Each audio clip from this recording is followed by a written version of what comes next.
अस्सलामुअलैकुम, कैसे हैं आप सब? उम्मीद करती हूँ सब ठीक ठाक होंगे। तो आज मैं आप सबके लिए बहुत ही ज़बरदस्त और मज़े की ढाबा स्टाइल चना दाल की रेसिपी लेकर आई हूँ। तो यहाँ पर जी चना दाल मैंने तकरीबन 300 ग्राम ली है और चना दाल को मैंने भिगो दिया था। तकरीबन आधा से पौना घंटा हो गया है दाल को भीगे हुए और काफ़ी ज़्यादा ये फूल चुकी है।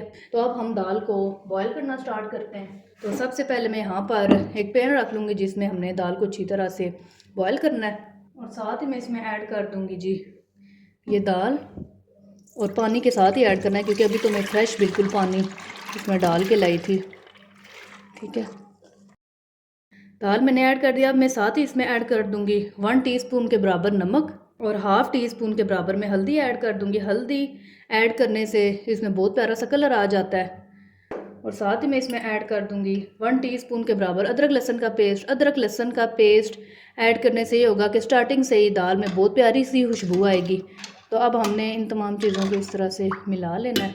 तो चलें अब मैं कवर कर देती हूँ। ठीक है, और हाई फ्लेम पर हमने दाल को अच्छी तरह से उबाल आने देना है, फिर मैं आपको दिखाती हूँ जी साथ साथ।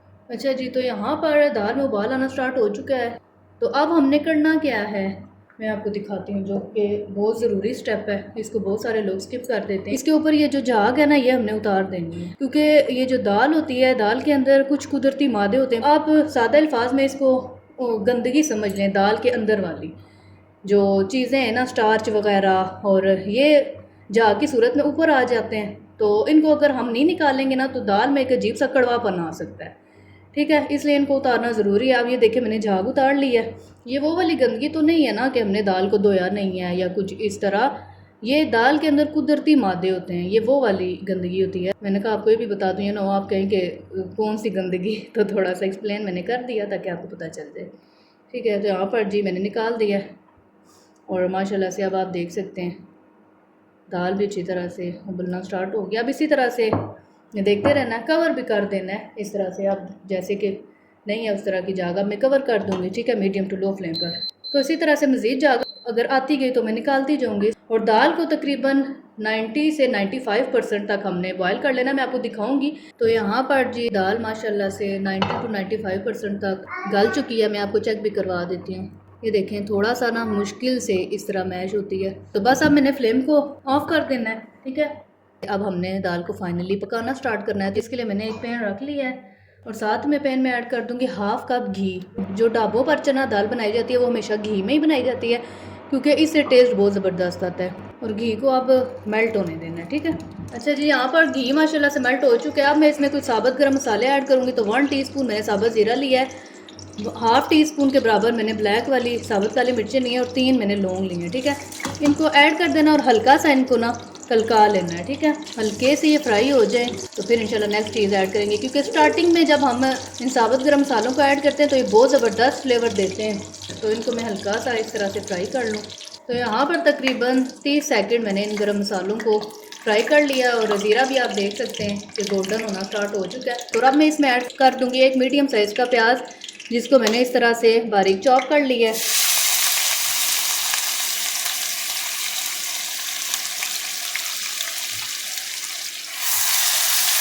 और प्याज को हमने बहुत ज़्यादा डार्क गोल्डन की तरफ नहीं लेके जाना, हल्का सा हमने इसको कलर देना है ताकि इसका कच्चापन दूर हो जाए और इसका हल्का सा ना कलर आ जाए। चलिए मैं आपको साथ साथ बताती हूँ कि हमने प्याज को कितना सा कलर देना है। ठीक है, तो यहाँ पर माशाल्लाह से आप देख सकते हैं कि मैंने बहुत ज़्यादा प्याज को गोल्डन नहीं किया, हल्का सा बस इसमें अभी कलर आना स्टार्ट हुआ है। और अब मैं इसमें ऐड करूँगी 1 टीस्पून के बराबर अदरक लहसुन का पेस्ट, क्योंकि अदरक लहसुन का पेस्ट हमने पहले दाल को बॉयल करते हुए भी ऐड किया था तो इतना काफ़ी रहेगा। इसको भी हमने कुछ सेकंड के लिए अच्छी तरह से भून लेना है। तो अदरक लहसुन के पेस्ट की भी मैंने अच्छी तरह से भुनाई कर लिया, कच्चापन दूर हो चुका है। और अब मैं इसमें ऐड कर दूंगी 2 मीडियम साइज़ के टमाटर, जिनका मैंने इस तरह से पेस्ट बना लिया है। ठीक है, और अब मैं इसमें ऐड कर दूंगी कुछ मसाले। तो यहाँ पर मैंने लिया है जी 1 टीस्पून रेड मिर्चों का पाउडर, 1 टीस्पून कुटी हुई लाल मिर्च, हाफ़ टी स्पून मैंने कश्मीरी लाल मिर्च ली है और 1 टेबलस्पून मैंने सूखा धनिया लिया है, जिसको मैंने इस तरह से दरदरा सा कूट लिया। और नमक मैंने हाफ़ टी स्पून लिया क्योंकि उबालने के टाइम भी मैंने ऐड किया था, जो कि दाल के अंदर तक चला जाता है, तो वो फिर दाल का जायका ऑलरेडी नमकीन होगा। तो मैंने हाफ़ टी स्पून ही लिया, आप अपने टेस्ट के अकॉर्डिंग ले सकते हैं। और हाफ़ टी स्पून ही मैंने गरम मसाला पाउडर लिया और हाफ़ टी स्पून ही मैंने हल्दी लिया, क्योंकि ऑलरेडी हल्दी हमने उबालने के टाइम भी ऐड की थी, तो उसका कलर वैसे भी बहुत प्यारा सा येलो सा है। तो अब हमने इन स्पाइसेस को ऐड कर देना है और इन स्पाइसेस को इस तरह से मिक्स कर लेना है। और इनकी अब ना हमने अच्छी तरह भुनाई कर लेनी है 2 से 3 मिनट के लिए। और फ्लेम स्टार्टिंग से अभी तक हाई है, तो मैं हाई फ्लेम पर ही तमाम चीज़ों की भुनाई कर रही हूँ। जब मीडियम या लो करना होगा तो मैं आपको बताऊँगी, ठीक है। अब हमने इनकी अच्छी तरह से भुनाई कर लेनी है, ताकि बेहतरीन सा मसाला तैयार हो और अच्छी तरह से मसाले पक जाएँ। और मसालों की भुनाई आप अच्छी तरह से किया करें, क्योंकि इनकी अच्छी तरह से भुनाई करने से ही चीज़ में टेस्ट बहुत अच्छा आता है। तो चलें, मैं 3 से 4 मिनट अच्छी तरह से भुनाई कर लेती हूँ, फिर इंशाल्लाह से मैं आपको दिखाती हूँ। तो यहाँ पर माशाल्लाह से देखिए, मैंने दाल को इस तरह से सेपरेट कर लिया था स्टार्टिंग में ही, और जो है ये जो पानी है ये सेपरेट किया हुआ था। और अब भूनते हुए ज़रूरत पड़ी है, तो मैं इसी पानी को ही थोड़ा थोड़ा सा ऐड कर रही हूँ, ठीक है। बस इसी पानी को हमने थोड़ा थोड़ा सा ऐड करते हुए मसाले को भून लेना है अच्छी तरह से, ताकि मसाला लगे ना और भुनाई भी अच्छी सी हो जाए। तो यहाँ पर माशाल्लाह से तकरीबन 3 से 4 मिनट मैंने मसाले की अच्छी तरह से भुनाई कर ली है, थोड़ा थोड़ा सा यही वाला पानी ऐड करके। तो अब मैं इसमें ऐड कर दूँगी दाल, ठीक है, ये जो मैंने दाल स्ट्रेन करके रखी हुई थी। और साथ ही मैं इसमें ऐड कर दूँगी 3 ये गोल वाली रेड मिर्चें और 1 हरी मिर्च मैंने ली है, इसको इस तरह से 2 पीसेस में कट कर लिया, इनको ऐड कर देना, ठीक है। अब इन चीज़ों को अच्छी तरह से मिक्स कर लेना है, ठीक है। और इसी वजह से मैंने दाल को बहुत ज़्यादा अवर नहीं बॉयल किया था, क्योंकि हिलाना जुलाना पड़ता है। तो अगर हम बहुत ज़्यादा 100% दाल को कुक कर देना, तो वो इन प्रोसेसेस में ना फिर टूटना स्टार्ट हो जाती है। फिर फाइनल रिज़ल्ट के टाइम वो फिर हलवा सा बन जाता है, जो कि बिल्कुल अच्छा नहीं लगता, क्योंकि हमें दाल का बेसिकली दाना भी चाहिए ना, ठीक है। अभी हाई फ्लेम पर हमने 2-1 मिनट तक दाल को इस तरह से भून लेना है, ठीक है। इससे ये होगा ना कि दाल के अंदर भी टेस्ट चला जाएगा। तो फिर इंशाल्लाह से मैं आपको दिखाती हूँ। तो यहाँ पर मैंने दाल की 2 मिनट तकरीबन अच्छी तरह से बनाई कर ली, और आप देख सकते हैं माशाल्लाह से अब ये हल्की सी ना इस तरह से मसालों के साथ मिल चुकी है और ढीली सी फॉर्म में आ चुकी है, ठीक है। तो अब मैं इसमें पानी ऐड कर दूँगी, यही जो दाल जिसमें हमने बॉयल की थी, यही बहुत ज़्यादा नहीं, जितना आपको ग्रेवी चाहिए आप उतना ऐड कर सकते हैं, ठीक है। मैंने इतना सा ऐड किया है।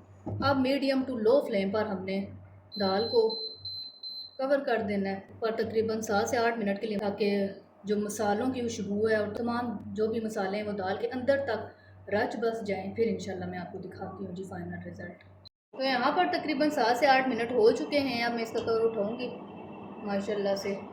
ऑयल भी आप देख सकते हैं माशाल्लाह से अच्छी तरह से ये टॉप पे आ चुका है। तो माशाल्लाह से मैं आपको दिखाती हूँ, अच्छी तरह से दाल गल भी चुकी है, ठीक है। और ग्रेवी भी माशाल्लाह से आप देख सकते हैं, बहुत माशाल्लाह से ज़बरदस्त दाल बन के रेडी हुई है,